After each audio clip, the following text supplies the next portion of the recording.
So independent technology expert Michael Josem is joining us, one of our regular contributors, but it was really, this time I wanted to talk to you about blockchain, because the recent news that the Isle of Man's getting, the government are sort of opening their offices and that sort of thing. It's going to be a hub, I think is the terminology. But for a lot of people, I think Bitcoin, blockchains and all these sort of things are just things that they don't understand. I don't understand it. So maybe just for general usage to people who want to know what they're dealing with and why the government's going down that avenue. So should we start with the blockchain? Can you define what it is? Yeah, so I guess the easiest way to think of blockchain is it's a list on the internet shared across many different computers. And so one of the key features of that is that once data or information is stored in this blockchain, it can never be edited. And so that's fundamentally what blockchain is at its very most basic. Instead of having one centralised computer database, you have a database that is stored on many different computers, theoretically, simultaneously. And is blockchain like Bitcoin then? Is it a money thing, basically? So blockchain is the underlying distributed ledger technology, and then Bitcoin is the biggest implementation of that. Right. And so Bitcoin is basically, and I'm simplifying it for here today, but is basically a currency, and that is, it is a thing that has value in the same way that British pounds have value, or euros have value, or Zimbabwean dollars have value, sure. And they can be broadly exchanged for goods. But we always hear that the Bitcoin particularly, I mean that's just one brand, I know it's a brand name, but it goes up and it goes down, it's worth huge amounts, followed by a massive crash. Somebody somewhere is making lots of money out of this. Is it something that the general public should be wary of or should be involved in? Yeah. So look, first of all, I'm not a financial advisor, so this is not professional financial advice. True.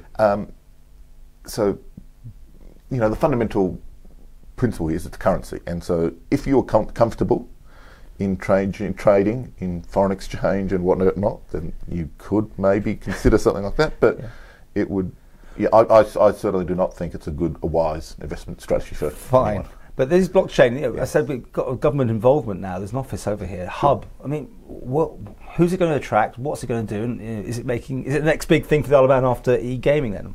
So it has some degree of potential, but I think especially today there's so much more hype, so much more nonsense out there than has actually been demonstrated in the real world. And so, for example, just this week, we have the government representatives touting the real-world implications of healthcare, and blockchain in healthcare. But when you actually look at the examples that they're providing on Twitter, it's nonsense. And so, for example, one of the projects they highlighted is something that probably doesn't even exist anymore. They've had no project updates in the last 3 years. And so there's a lot of hype, there's a lot of talk. And so I think people should be very wary of people who are saying this is going to be a great big thing, because the real-world implementations are very, very lacking. And the Isle of Man government seem to be embracing it. Is that forward thinking? Are we ahead of the curve? Well, you don't want to be too far ahead of the because you can fall off the edge.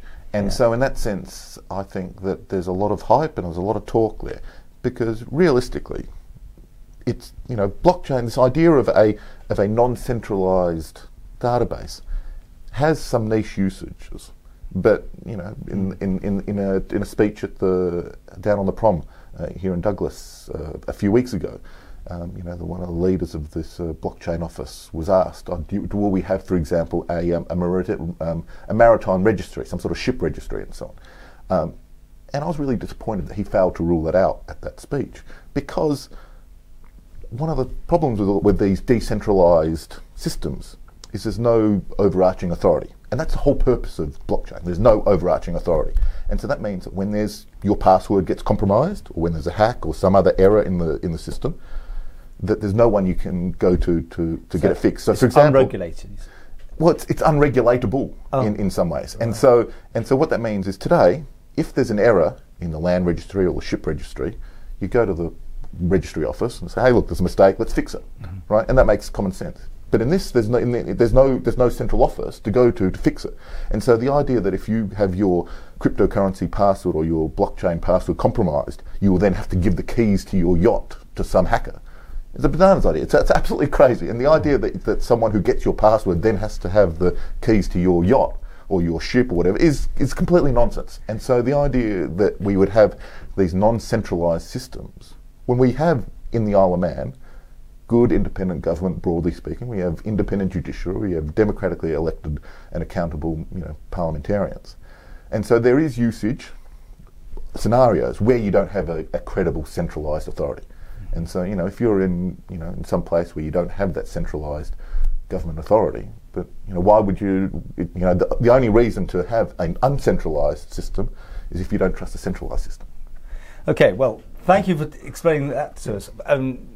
Is it something that, I don't know, is he looking into the future, it would or is going to likely to become more regular for a lot more people? But in a minute, it's quite a specialist thing by the sounds of it, I think that the talk and the excitement about this is wildly overblown. And so, for example, talk of Bitcoin as being a payment system is nonsensical in Europe and most of the developed Western world. Because if you want to make a transfer from my bank account to your bank account, you can do it on your mobile phone. It gets processed within seconds, and it's there instantly. It's basically free. Whereas with Bitcoin, there's variable payment processing fees, variable processing times, and in addition, it's a huge environmental devastation. So the Bitcoin system, the amount of electricity it uses globally, it varies from time to time, but uses about up to the same amount of electricity as a whole country of Ireland.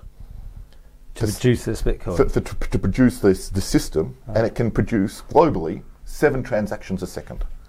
By comparison, Visa credit card system can do 26,000 transactions a second for a fraction of the environmental cost. And so the idea that we, on one hand, have this wonderful green climate emergency, yet at the same time, where there's blockchain thing, which literally is spewing out 1/1000th of all the electricity in the entire Earth, is bananas. No, it's entirely unhinged.